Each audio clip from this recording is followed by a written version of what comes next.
I am writing this because I no longer trust my memory to remain stable on its own. I am writing it the way I used to write reports, slow and methodical, because structure used to keep things where they belonged. Dates, locations, observations.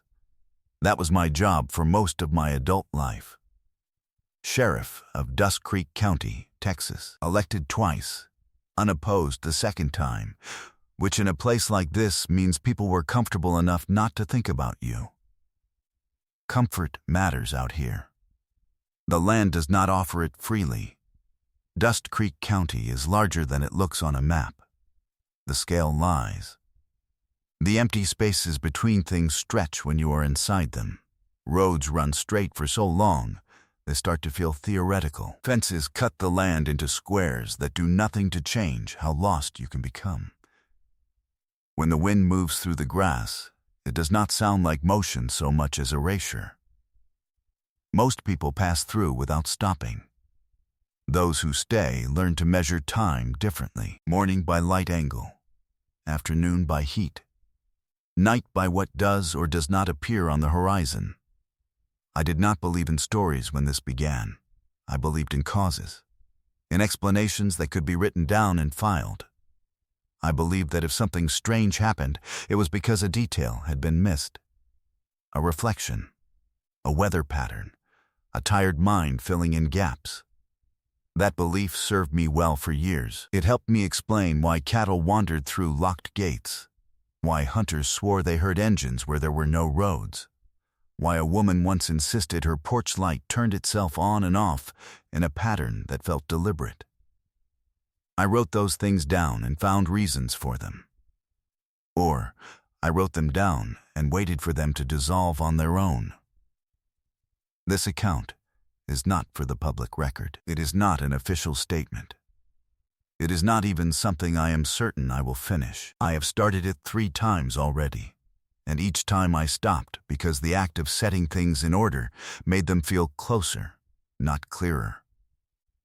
But there is a pressure now, a sense that if I do not leave something behind, the shape of what happened will be decided by other people, and they will make it cleaner than it deserves to be. The lights were not the first thing, no matter what the headlines would later imply if anyone ever bothered to write them. The lights were simply the moment when the county stopped pretending nothing was changing. Before that, there were smaller disruptions. Absences that did not register as emergencies. A rancher who failed to check in at the feed store for 2 weeks, and then returned without explanation, thinner, quieter, unable to say where he had been without drifting into contradiction. A survey marker found moved half a mile from where it had been set, as if distance itself had been misjudged. A stretch of highway where drivers reported losing time, not enough to panic over, just enough to argue about later. I handled these things the way I always had. I wrote reports. I followed routines. I told myself that a place like Dust Creek County invites projection because there is too much space for the mind to wander. I told myself that isolation makes people imaginative, that repetition makes coincidence feel intentional, not real. Real, not real. I remember thinking that phrase without knowing why, dismissing it as a nervous habit of thought, the mental equivalent of tapping a pen.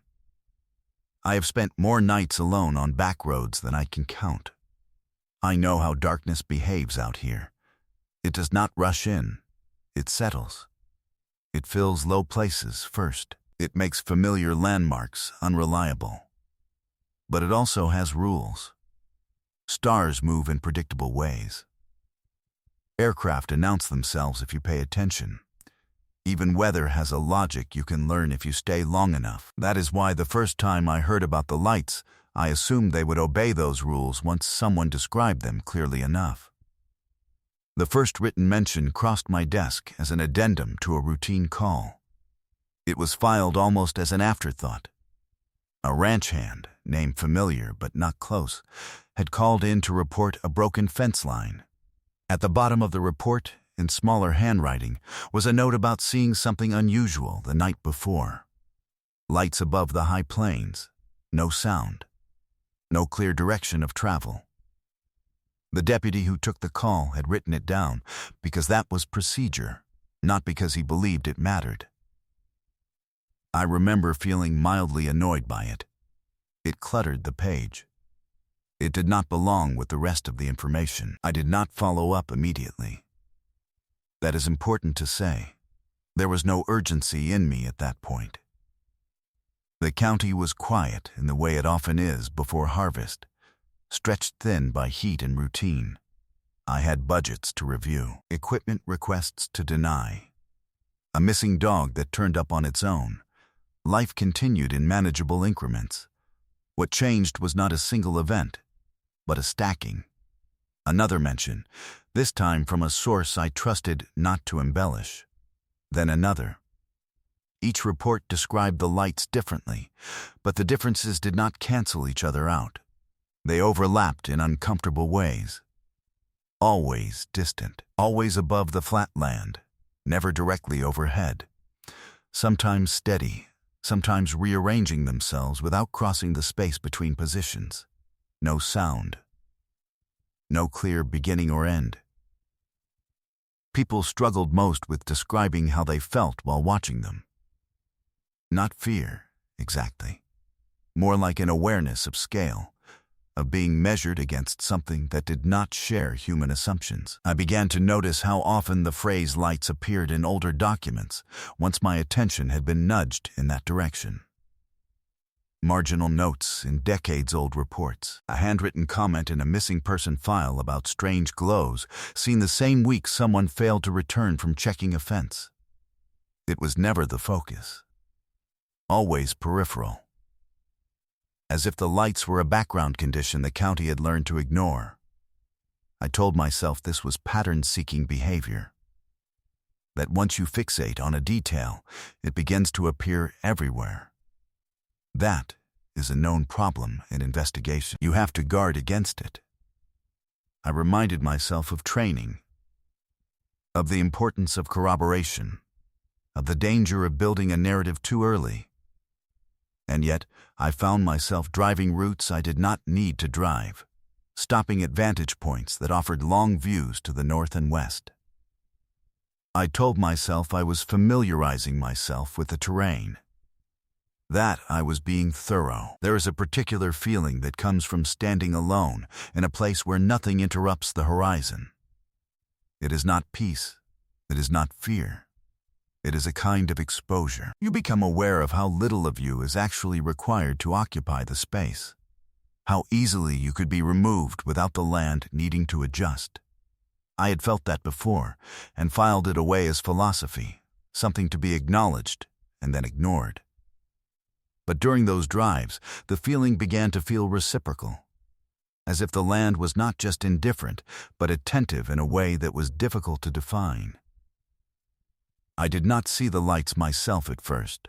I want that to be clear. My role in this, at the beginning, was administrative. Observer of observers. Interpreter of statements. That distance gave me confidence. It allowed me to believe I was insulated from whatever was happening. That belief is one of the reasons I am writing now. Because distance did not protect me. It only delayed the moment when the ground rules stopped applying. I started keeping a separate notebook, unofficial, unlogged. In it, I wrote down times and locations mentioned in reports. Weather conditions, moon phases, anything that could be quantified.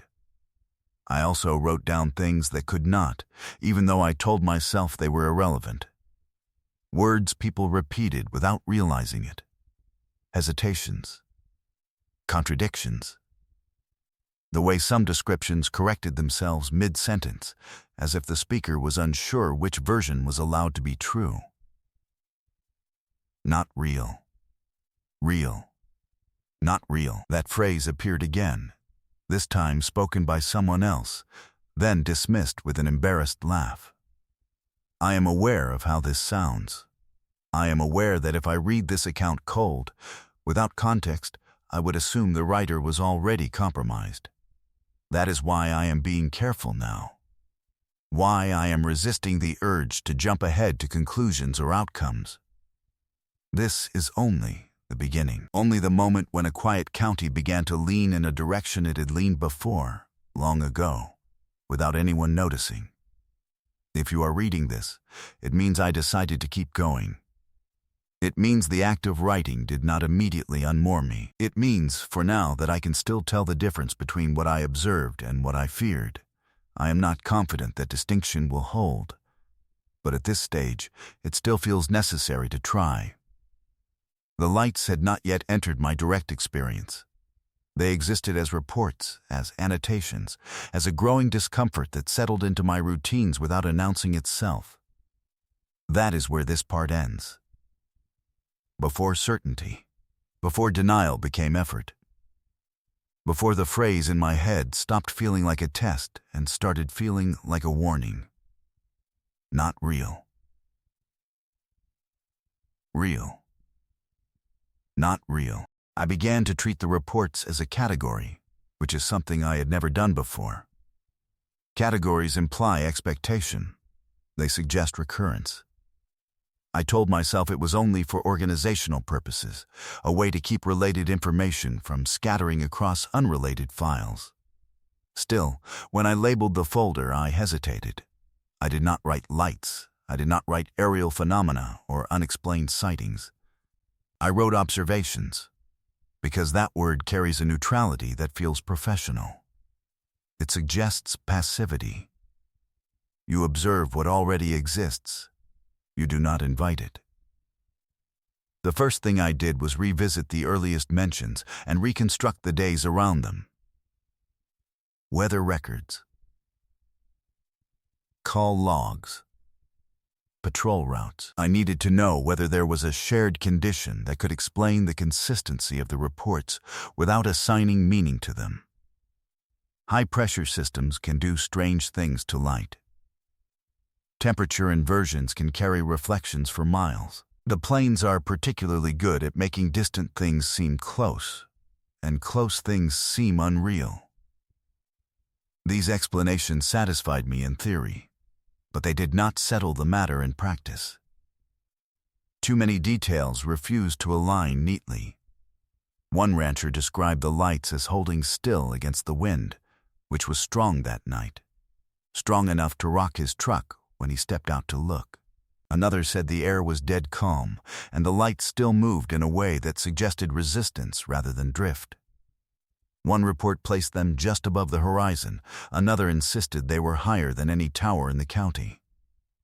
When I mapped these positions, they should not have overlapped. But the descriptions insisted they did. I drove more after that, not in a marked pattern. I let the roads decide for me. Sometimes I followed fence lines until they ended. Sometimes I turned off at random intersections, where the signposts leaned as if tired of pointing anywhere specific. I told myself this was familiarity. A sheriff should know his county intimately. But the truth is, I was trying to feel something change. I was waiting for the land to acknowledge the attention I was giving it. Dust Creek County does not respond quickly to scrutiny. It resists interpretation by remaining the same cattle, the same empty tanks, the same distant pump jacks nodding without enthusiasm. But repetition has its own effect. The more you see the same thing, the more you begin to notice what does not belong. A gate left open that is always closed. Tire tracks that end without turning. A stretch of grass flattened in a way that suggests weight without direction. I began stopping at houses when I saw lights on late at night. Not officially. Not knocking. I would pull off the road and sit with the engine off, watching.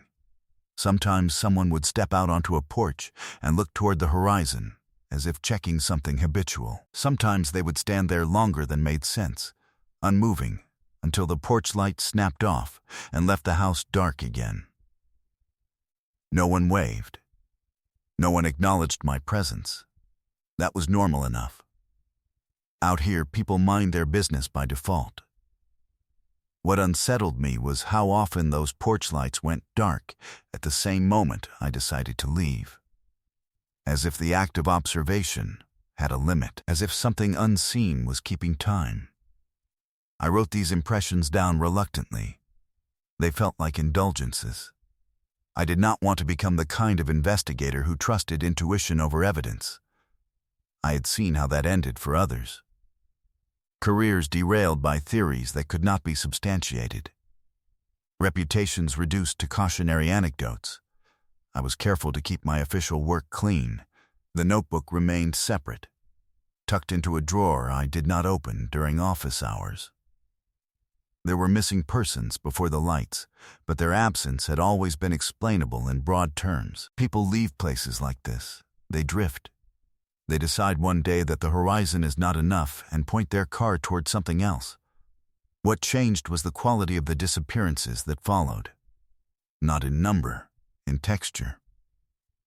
Reports came in that were incomplete in strange ways. A man failed to return from checking a water line, and when his truck was found, it was parked carefully off the road. Engine cold, doors closed. His hat lay on the seat, which was unlike him. He was meticulous about his hat. His wife insisted he would not have left it behind. Another case involved a teenage boy who went out at night to photograph the stars. That detail mattered because it explained why he would be outside so late without raising concern. His camera was found days later in a field, undamaged. Lens cap still on. The memory card contained images of the sky taken from different positions, as if he had walked while shooting. The final image showed nothing unusual, just darkness and distant pinpricks of light that could have been stars or could have been something else. The boy was never found. I did not link these cases officially. I could not. There was no evidence connecting them beyond proximity and timing. But privately, I placed them near the observations folder and noted the dates. The nights when the lights were most frequently reported overlapped with the nights people failed to return home. Correlation does not imply causation. I wrote that sentence in the margin, underlined it, and still felt the weight of the overlap press down on my thinking. Sleep became irregular. That happens easily in a place where night stretches without interruption. I would wake and check the time, then sit up and listen to the house settle. The sounds were familiar. Pipes. Wood contracting. The faint hum of electricity. What bothered me was the sense that the night itself had acquired depth, as if it extended farther than it used to. Looking out my bedroom window no longer felt like looking into absence. It felt like looking into a space that could hold things. I caught myself standing at the window longer than necessary, scanning the horizon beyond town. I told myself I was watching for weather. That storms can rise quickly on the plains. That vigilance is a habit hard to break. But there were nights when the sky was clear and I still could not look away. Nights when I felt certain that if something appeared, it would do so at the edge of perception, where certainty breaks down. I did not see the lights then. I want to be precise about that. What I saw were inconsistencies. The way stars seemed to rearrange themselves if I stared too long. The way darkness pooled unevenly. The way my own reflection in the glass sometimes seemed delayed, as if responding a fraction of a second after I moved. I attributed that to fatigue, to stress, to the mind's tendency to invent problems when presented with too much sameness. At work, I maintained routine. I answered calls. I attended meetings. I spoke with confidence. No one commented on a change in me, which reassured me more than it should have. In isolation, small shifts feel enormous. In company, they disappear. That is another reason I am writing this alone. There are things that only become visible when no one else is present to normalize them. The phrase returned more often than "not real." Real, not real. It appeared without context, sometimes while I was driving, sometimes while I was reading a report. I tested it, silently, to see if it would provoke a reaction in me. It did not, at first. It felt like a balancing statement, a way to keep certainty from tipping too far in either direction. Later, it began to feel like a correction, a reminder that whatever I thought I understood was provisional. By the end of that week, I realized I was no longer waiting for confirmation. I was waiting for contact. That realization came quietly, without panic, which is what frightened me most. I had crossed from investigation into expectation without noticing the boundary. The land had not changed. The reports had not escalated dramatically. But my relationship to the unknown had shifted from defensive to receptive, and I could not say when that happened. I decided then to place myself where the lights had been most consistently reported, not to confront them, not to challenge them, to observe the way I always had. I chose a stretch of county land far from houses, where the horizon opened wide and the road offered a clear line of sight in multiple directions. I planned it like a routine patrol. Same time, same route. No deviation. Structure still mattered to me. I believed it could keep things contained. I did not yet understand that attention itself is a form of participation. That is where this section must end. At the moment before I positioned myself as a witness, rather than a collector of other people's accounts. At the moment when the county still felt vast but comprehensible, and my role within it still felt intact. I chose the location carefully, though in hindsight I am no longer sure what criteria I was actually using. Officially, it was a convergence point, a rise in the land where three long sightlines met. Far enough from town to avoid light pollution, close enough to a maintained road that my presence could be justified as routine patrol if anyone asked. Unofficially, it was a place that made me uneasy without being overtly threatening, which I mistook for intuition instead of conditioning. The road out there is straight in a way that feels intentional, as if someone once decided curves would only complicate things. Fence posts march alongside it at regular intervals, each one identical to the last. There is a cattle guard that hums faintly when driven over, the metal vibrating just long enough to register. Beyond that, the land opens into a shallow basin, grass thinning where the soil turns chalky. The horizon in that direction never looks the same twice, even though nothing ever moves. I parked just off the road and shut the engine off. The silence that followed was not absolute. It never is. There were insects, a distant lowing of cattle, the wind moving through grass in waves that could be felt more than heard. What struck me was how quickly my sense of scale adjusted. The truck behind me began to feel like an intrusion, an object too specific for a place that thrived on generalities. I stayed in the cab at first, notebook on the seat beside me, radio silent. I told myself I would give it 30 minutes.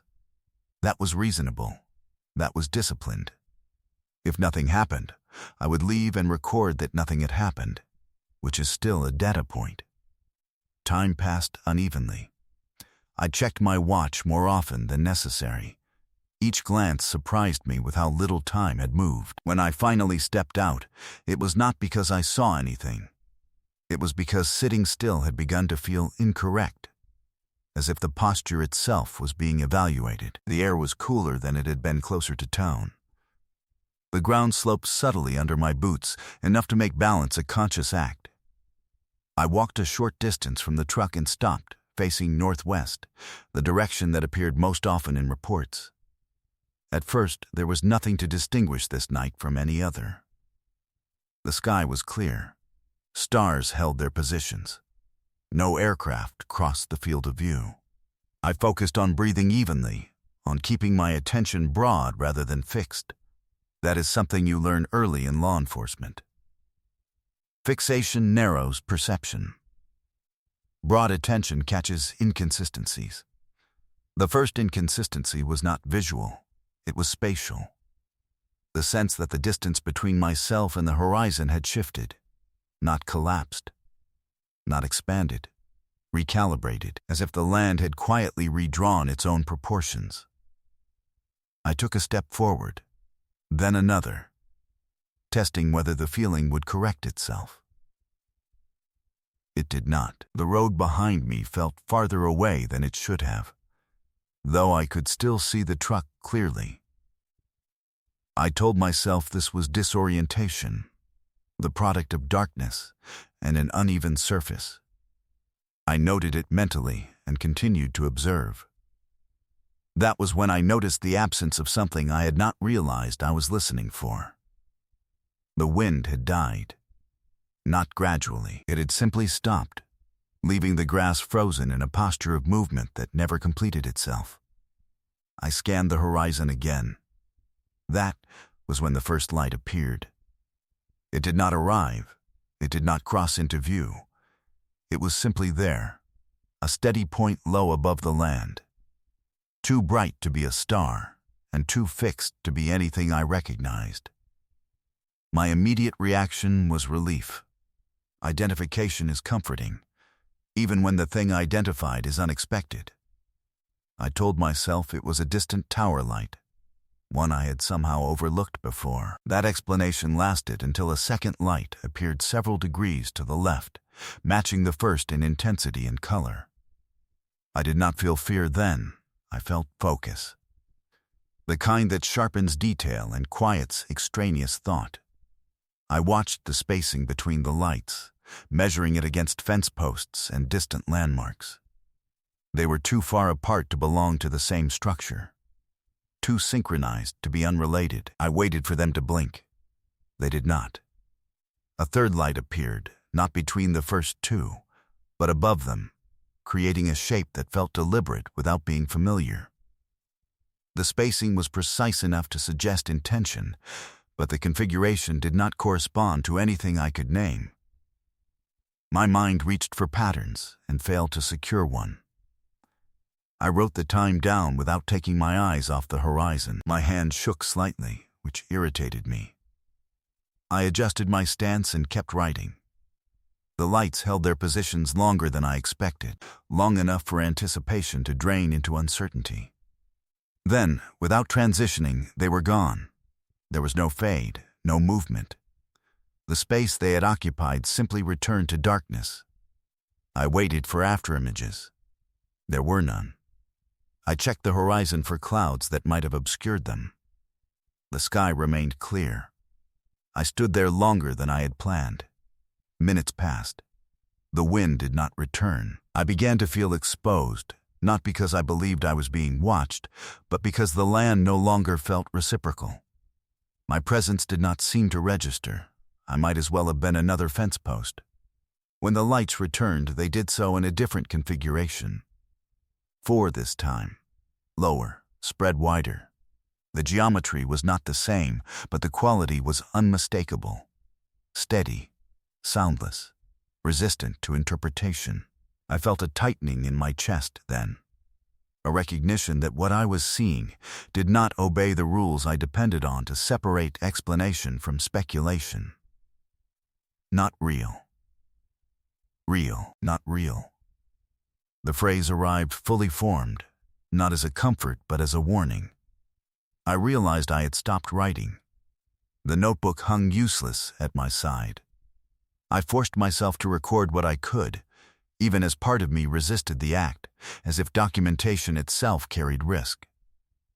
The lights shifted. That is the only accurate word I have.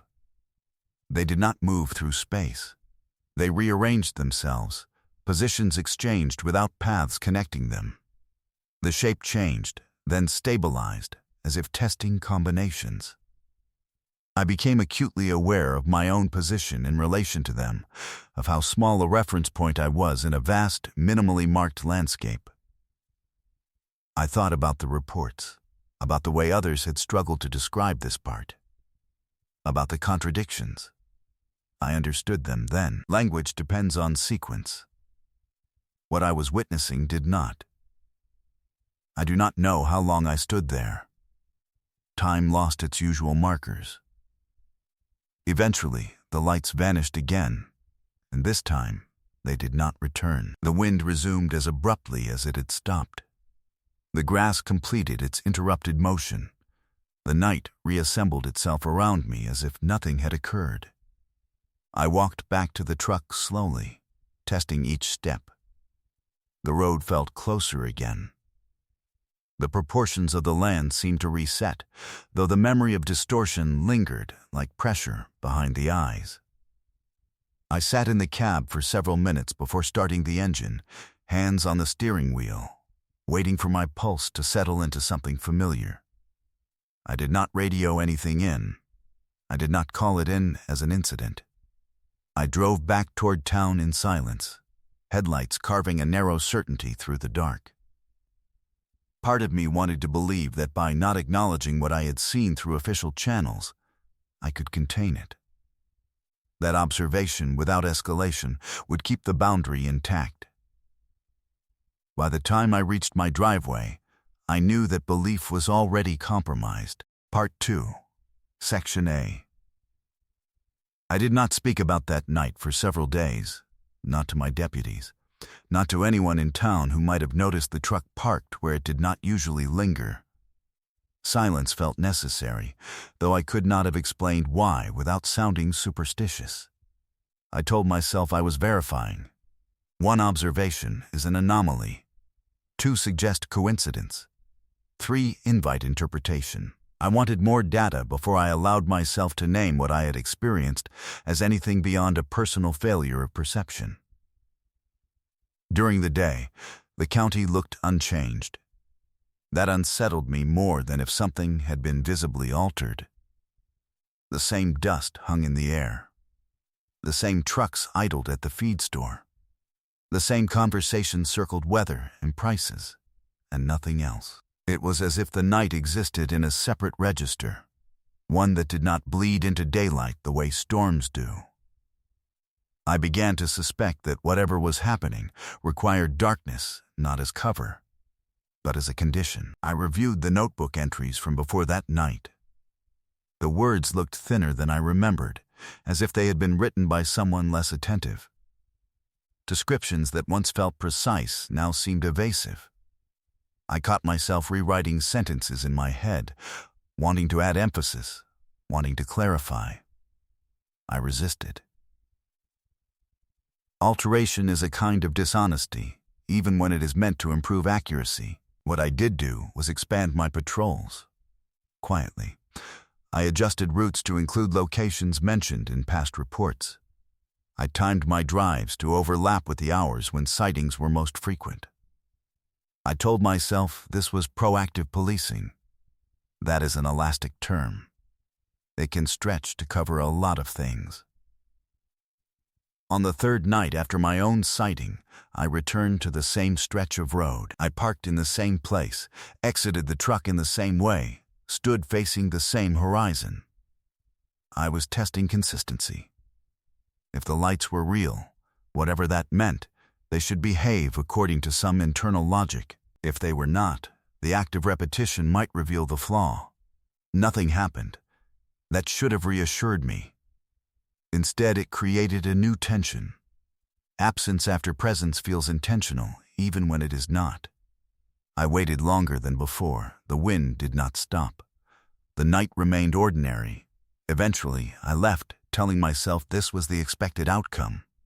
That irregular phenomena are, by definition, irregular. The next report came the following morning. A highway maintenance worker had been checking culverts before dawn and noticed lights over the plains. He described them as distant and steady, appearing low and wide, then collapsing inward until they could no longer be distinguished from stars. He used the word collapsing without prompting. That word lodged itself in my thoughts. I asked him where he had been standing. I drove there later that night and waited. Again, nothing. The pattern was forming, though I did not yet understand it. The lights did not appear for me when I expected them. They appeared for others when they were not looking for them. I began to interview witnesses more carefully, not aggressively. I let them talk. I noticed how often they corrected themselves, how frequently they apologized for details that did not fit together. Several mentioned a sensation that accompanied the sighting, a feeling of being placed in relation to something larger. None used the word fear. A few used the word recognition, then withdrew it, as if realizing too late that it implied too much. One older man referenced a story his grandfather used to tell about watchers on the plains. He framed it as folklore, something meant to explain why cattle sometimes refuse to cross certain open areas at night. According to the story, there were places where the land looked empty, but was not. Places where distance behaved differently. The watchers did not hunt. They measured. I asked him what happened if they finished measuring. He shrugged and said people stopped seeing them. I wrote that down and immediately regretted it. Folklore has a way of contaminating investigation. Once introduced, it provides a narrative scaffold that facts will cling to whether they belong there or not. Still, the story resonated in a way I did not expect. It aligned too easily with the language people were already using. Sleep deteriorated further. I would wake convinced I had missed something important, some report or call that had come in without my knowledge. I checked logs obsessively. Everything was in order. That did not help.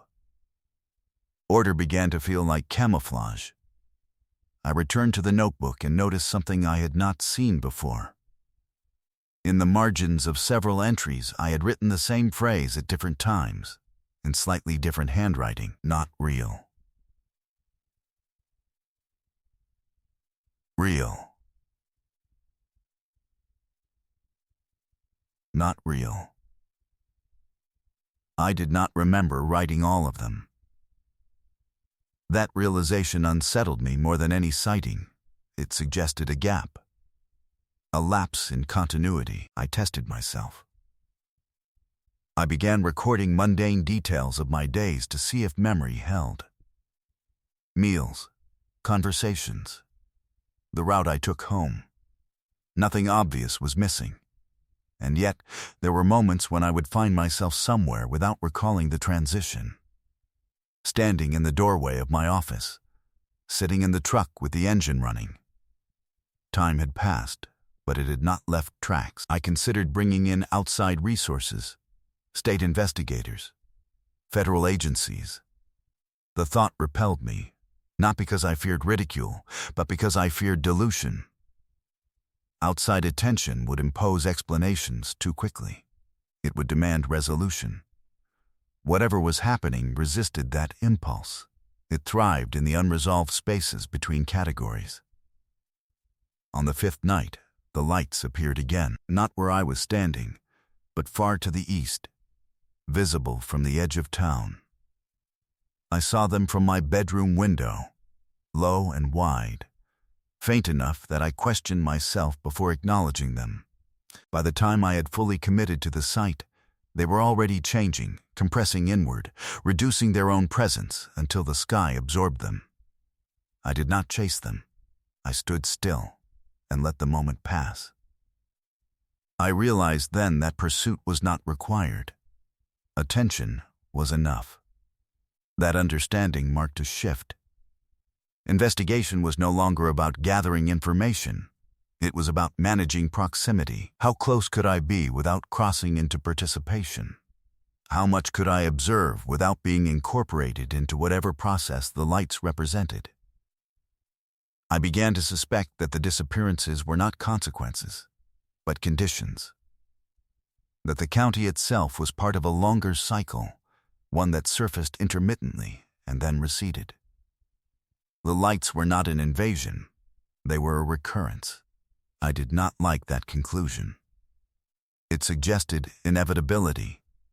It suggested that my role was not to stop anything, but to witness it. That is not a comfortable position for someone trained to intervene. The notebook filled more quickly after that. Observations layered over observations, patterns emerging and dissolving. The land remained unchanged. The people continued their routines. And beneath it all, a sense of alignment began to form, as if disparate elements were being brought into relation with one another. I still believed I could step away. That belief was important to me. It allowed me to continue functioning, to tell myself that whatever line existed between observer and observed was still intact. I did not yet understand how thin that line had become. The sense of alignment I had begun to notice did not announce itself dramatically. It settled in gradually, the way a posture becomes uncomfortable only after you have held it too long. I found myself anticipating the lights without consciously deciding to. Certain nights carried a weight that others did not. The air felt expectant. The land seemed to hold itself in reserve, as if waiting for a cue that might or might not arrive. I tested this perception by doing the opposite of what felt natural. On nights when I sensed that weight, I stayed in. I closed the curtains. I focused on paperwork, on tasks that required narrow attention. The effect was immediate and disorienting. The more I tried to withdraw, the more intrusive my thoughts became. Images of the plains at night intruded on my concentration. I would lose track of lines on a page, reread the same sentence without comprehension. The phrase returned with greater insistence. Not real. Real. Not real. It no longer felt like a balancing statement. It felt like a reminder that my attempts at control were being noted. When I did go out on those nights, the opposite occurred. My thoughts slowed.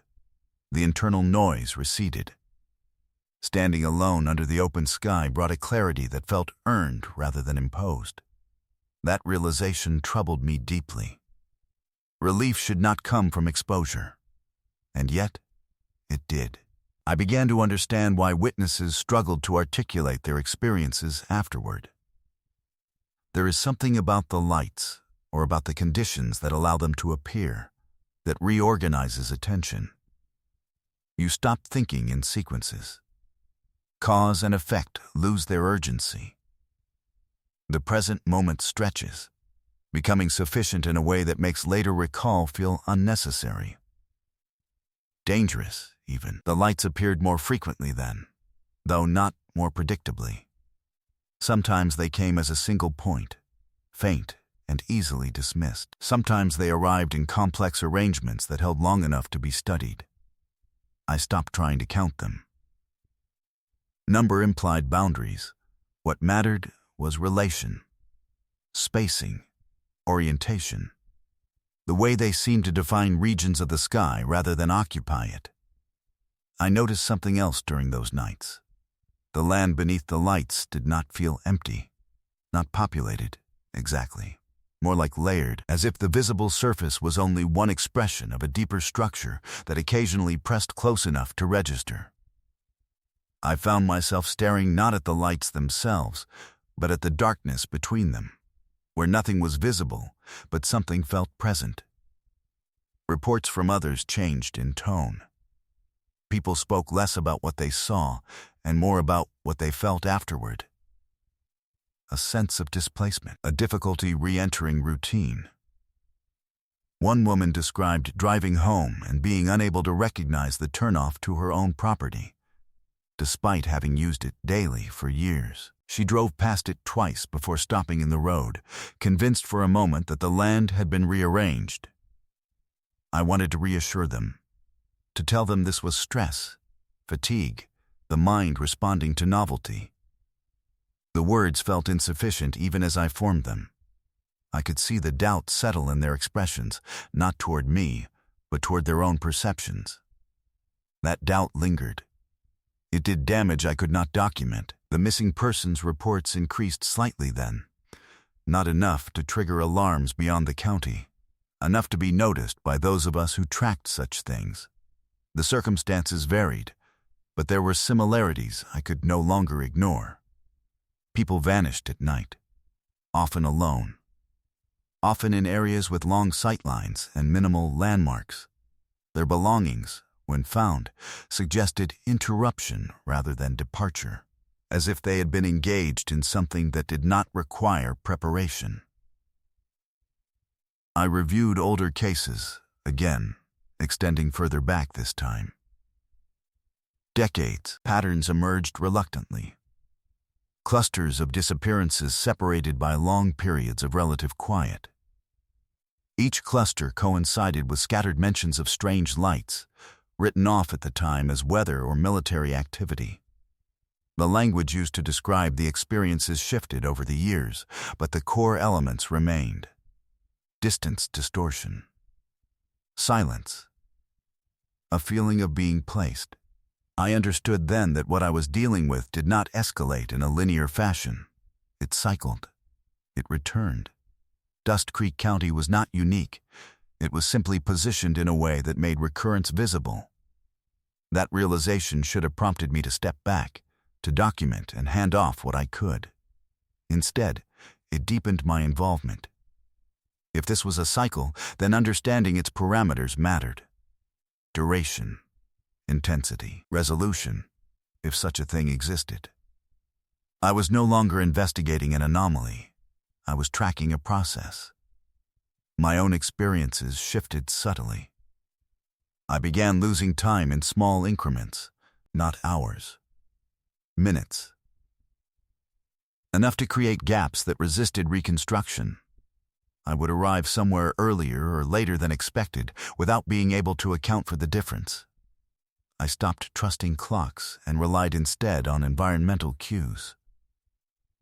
Light angle, temperature, the behavior of animals, those markers felt more reliable. The notebook entries grew less orderly. Dates blurred, observations repeated with slight variations, as if written by someone trying to correct an earlier version. I recognized my handwriting, and yet did not always recognize the impulse behind it. I worried that by recording everything, I was reinforcing a loop rather than breaking it. One night, while standing beneath a sky that refused to offer clarity, I realized I was no longer asking whether the lights were real. That question had lost relevance. The more pressing question was what constituted reality in a place where perception could be altered so completely without physical trace. The lights did not need to be tangible to exert influence. Their consistency was enough. I thought about the watchers from the old story, about measurement without judgment, observation without engagement. The idea unsettled me because it mirrored my own role too closely. I had positioned myself as an observer, believing that stance neutral. But observation changes things. It defines boundaries. It selects what matters. I began to feel that the lights were not appearing despite my attention, but because of it. That awareness carried a strange mix of guilt and inevitability. If attention was the condition, then withdrawal might matter. Or it might be irrelevant. I could not tell which. The county itself seemed to thin during that period. Familiar places felt provisional, as if they existed by agreement rather than permanence. Roads appeared longer or shorter depending on the night. Landmarks lost their authority. I caught myself checking maps for reassurance, then laughing quietly when the reassurance failed to settle anything. I started this account because I feared forgetting. Now, I fear remembering too clearly. The act of writing anchors me, but it also fixes things in place, makes them harder to dismiss. I do not know which outcome is more dangerous.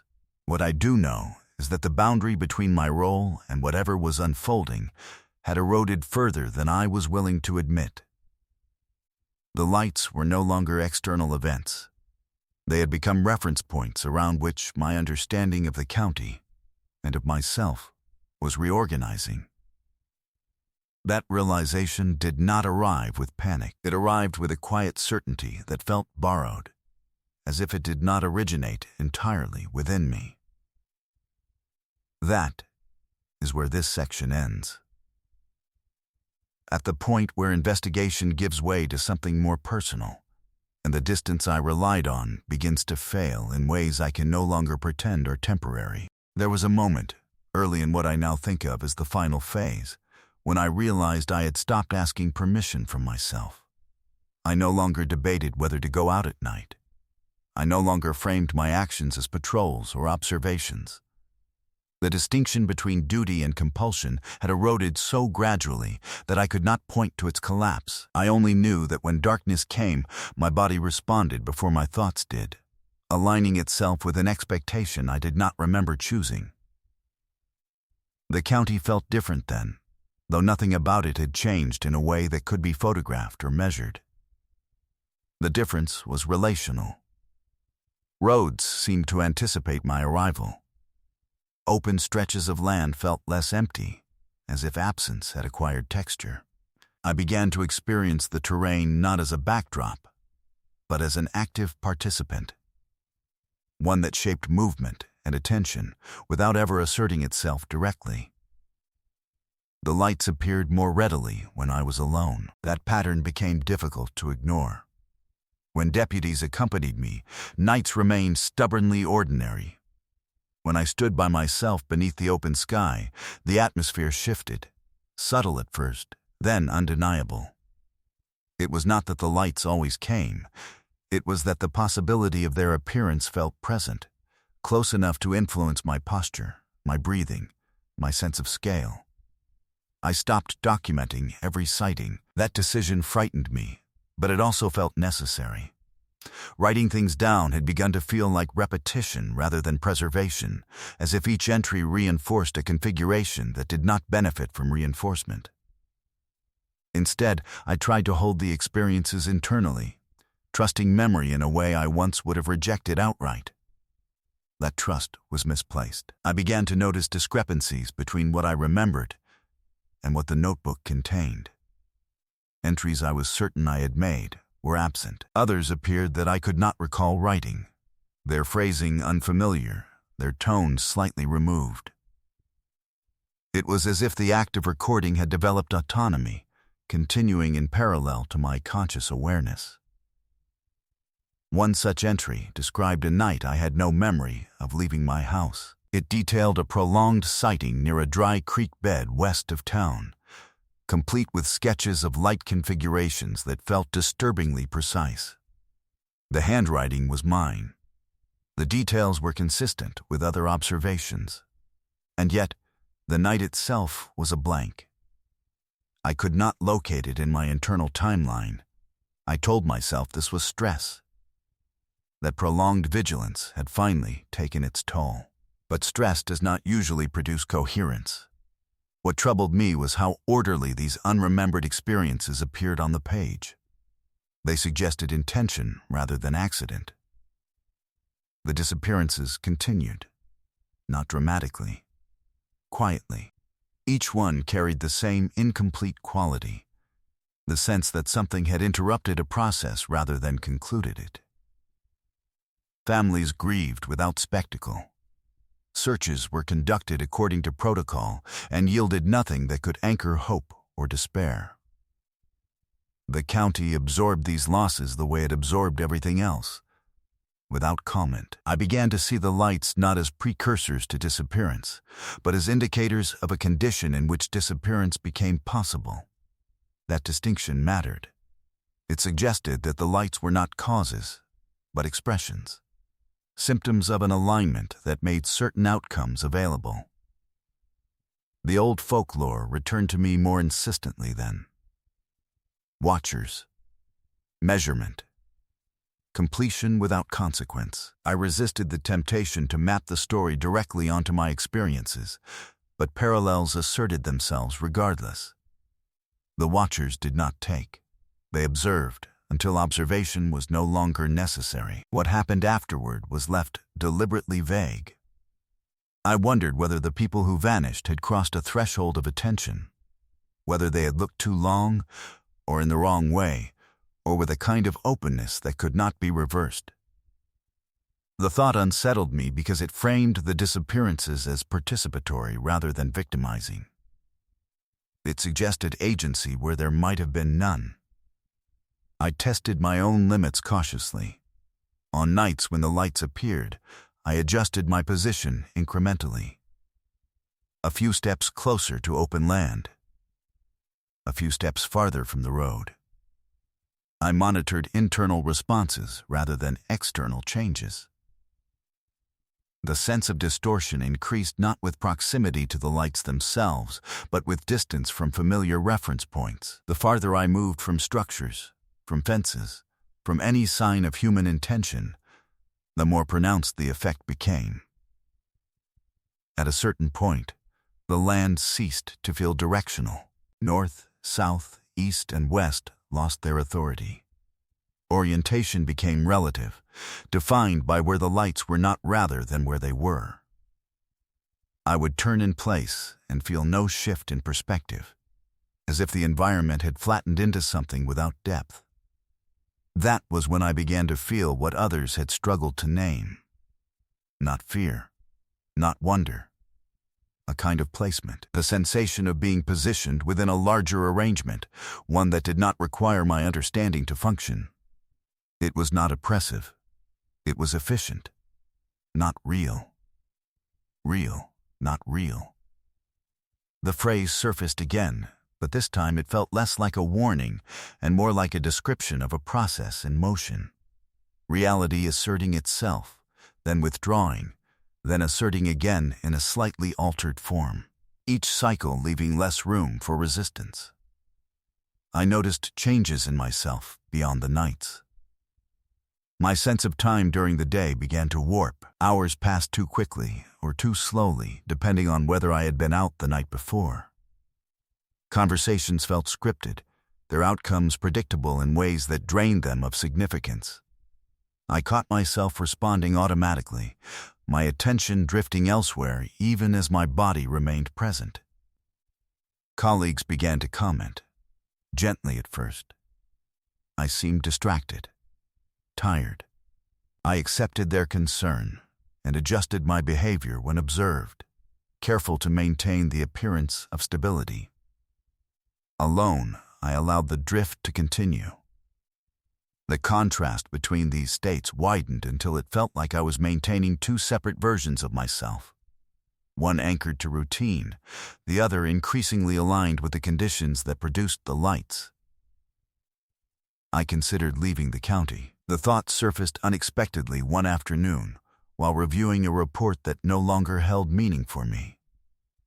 It felt like a viable option, which surprised me. For years, I had never seriously entertained the idea. Now it appeared as a clean solution, a way to remove myself from proximity and allow whatever cycle was unfolding to complete without my interference. That night, the lights appeared closer than they ever had before. They did not encroach physically. The distance remained substantial. But their presence exerted a pressure that collapsed the space between observation and involvement. I felt certain then that departure would not sever the connection, that the alignment had already been established. I understood something else in that moment, something I resisted naming. The lights did not require belief. They did not require attention. But they responded to availability, to openness, to the kind of sustained witnessing that eventually dissolves the boundary between observer and observed. I was no longer certain which side of that boundary I occupied. That is where this section ends, at the point where the haunting ceases to be external and begins to manifest as a restructuring of self, subtle enough to feel voluntary, irreversible enough to resist intervention. The certainty did not arrive all at once. It assembled itself in fragments, each one small enough to ignore on its own. I began to notice that my decisions no longer felt like decisions. They presented themselves already made, accompanied by a calm rationale that felt convincing until I examined it too closely. When I did examine it, the reasoning dissolved, leaving only the outcome behind. I stopped attending certain meetings without remembering making that choice. I would realize hours later that something had been scheduled and passed without me. No one commented. Or if they did, I did not retain it. The county continued to function, which should have reassured me. Instead, it suggested redundancy, that my presence had become optional in ways it had not been before. The notebook became unreliable. I found pages missing, not torn out, but never written in the first place, as if the sequence of entries had been selectively edited. Other pages contained repetitions of the same observation, written days apart in nearly identical language. The handwriting varied slightly, as if written under different conditions, but the content was fixed. Lights to the northwest. Distance unstable. Silence intact. The phrase appeared at the bottom of several pages, sometimes underlined, sometimes circled. Not real. Real. Not real. I began to suspect that the act of writing was no longer for me, that it served another function, one I could not access directly. The thought did not frighten me as much as it should have. It felt consistent with everything else. Another boundary dissolving. The lights themselves became less visually distinct over time. They did not grow dimmer. They became harder to separate from the sky. On some nights, I could not say whether I was seeing them or inferring them, based on the way the darkness arranged itself. Absence began to function as presence. Areas of the sky where nothing appeared felt weighted, charged with potential. I stopped trying to stand beneath them. Instead, I allowed myself to remain at the periphery, watching the edges of perception rather than its center. That adjustment felt important, though I could not have explained why. Direct attention seemed to flatten the experience. Indirect awareness preserved its depth. I thought again about the people who had vanished, about how their belongings suggested interruption rather than departure. I wondered whether they had reached a point where departure no longer made sense, where remaining was the more coherent option, even if it meant stepping into something unrecognizable. The county itself felt thinner then, not diminished. Porous, as if layers had been peeled back, leaving surfaces that no longer fully concealed what lay beneath. Familiar roads felt provisional, their authority dependent on continued use. I found myself hesitating at intersections I had navigated without thought for years, unsure which direction corresponded to the destination I held in mind. I tested this by deliberately choosing wrong turns. The results were inconsistent. Sometimes the detour corrected itself without intervention. Sometimes it carried me far beyond where I intended to be, into stretches of land that felt curiously unmarked despite appearing on maps. In those places, the sense of being placed intensified, as if I had stepped into a coordinate rather than a location. I stopped checking maps altogether after one night, when the printed lines no longer corresponded to what I could see. The discrepancy was minor, but unmistakable. A road marked straight curved gently in front of me. A junction appeared earlier than indicated. The map was not wrong in a conventional sense. It was outdated in a way that did not involve time. I began to lose track of when I last spoke to certain people. Conversations felt interchangeable, their details sliding into one another. Names required effort, faces blurred at the edges. This alarmed me briefly, then settled into acceptance. The world was narrowing, focusing itself around fewer variables. The lights, the land, my position within it. I realized then that the cycle I had identified was not external. It did not pass through the county like weather. It accumulated through attention, through repetition, through the slow erosion of resistance. Each recurrence left behind a residue that made the next easier, more complete. I considered ending this account. The thought carried relief. Writing had begun to feel like an anchor that dragged rather than steadied, but something compelled me to continue, to carry the record as far as it would go.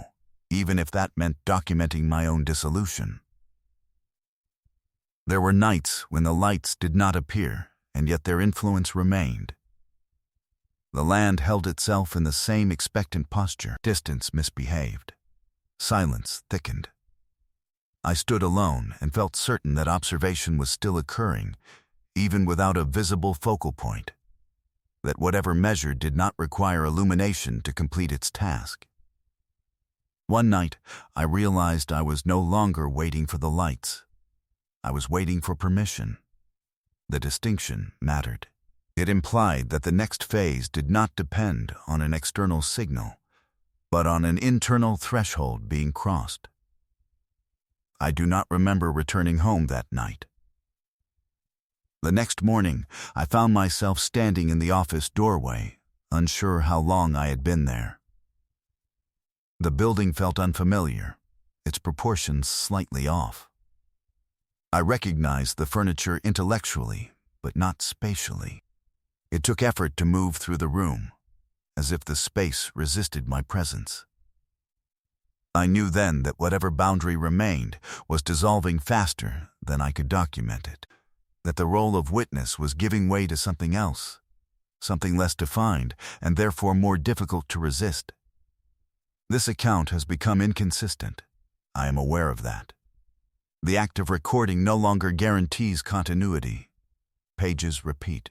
Time folds. The phrase no longer functions as a test. It functions as a description. Not real. Real. Not real.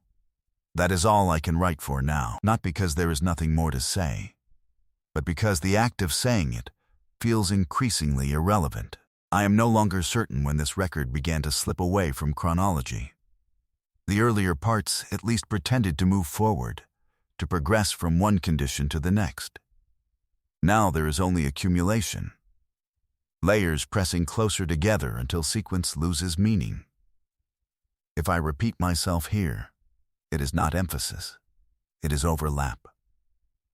I tried once to review everything I had written and place it in order. I laid the pages out across my desk, aligning dates, cross-checking references. The effort failed almost immediately. Dates contradicted one another. Observations referenced locations I could not recall visiting, yet felt intimately familiar. Some entries described nights I knew I had spent at home. Others described days that did not appear anywhere else in memory or record. The more I attempted to impose order, the more the material resisted, as if coherence itself were the wrong metric. The county no longer feels like a place I inhabit. It feels like a condition I pass through repeatedly without leaving. Buildings persist, roads persist, but their function has become symbolic rather than practical. I drive routes without destinations. I arrive without remembering departure.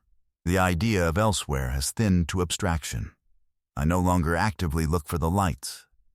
That phase is over. Looking implies distance. What remains does not allow for that separation.